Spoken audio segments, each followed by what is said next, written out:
Today I will be showing you how to set up a training and qualification type. To do this, we need to firstly access our Settings tab within our People Planner environment.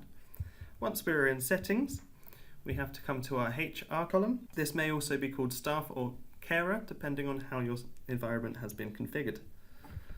Moving through HR into Employee and finally Training and Qualifications. This will bring us through to the screen of our already available training and qualification types.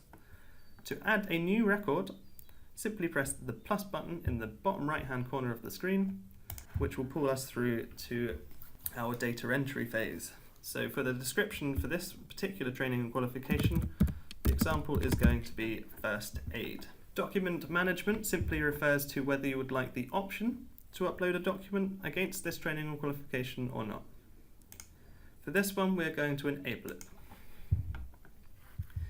Required by simply means whether this training and qualification is required by your employee, when that's mandatory, or whether it's required by applicant and whether that's mandatory.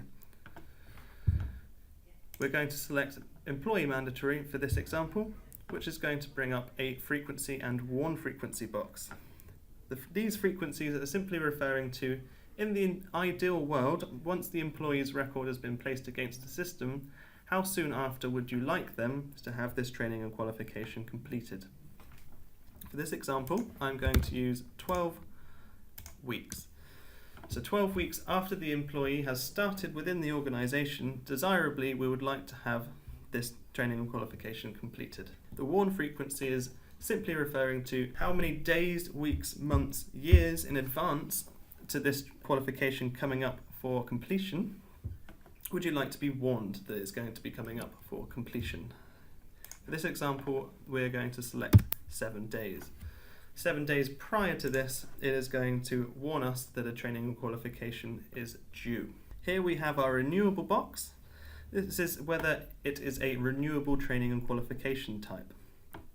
Once we tick this field, it greets us with renewable frequency, renewable warn frequency. As before, the renewable frequency refers to how soon after the original training or qualification type being completed would you like this to be due for completion again. For this example, we are going to select 1 year. Same again with the warn frequency, how many days, weeks, months, years in advance to this 1 year renewable frequency would you like to be warned that this training or qualification type is coming up for completion. In this example, we're going to use 7 days. Finally, we have our cancelable tick box at the bottom of our screen. This simply refers to whether this is a training or qualification type that is cancelable. If it is, we tick this box. If it's not, we can leave this unticked. To save the record, we simply use the floppy disk feature in the bottom right hand corner of the screen and click Save. Once we have saved the record, we are able to access our Employee Type Details tab. Clicking into here, we are going to select what type of employees does this training and qualification relate to.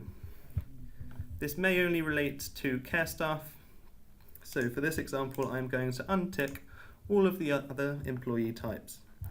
To save the record, simply go to the bottom right hand corner where we have our floppy disk available and click Save. Now that we have configured our training and qualification, we're going to go back, and now we can see that the one that we've just created is now available from the list.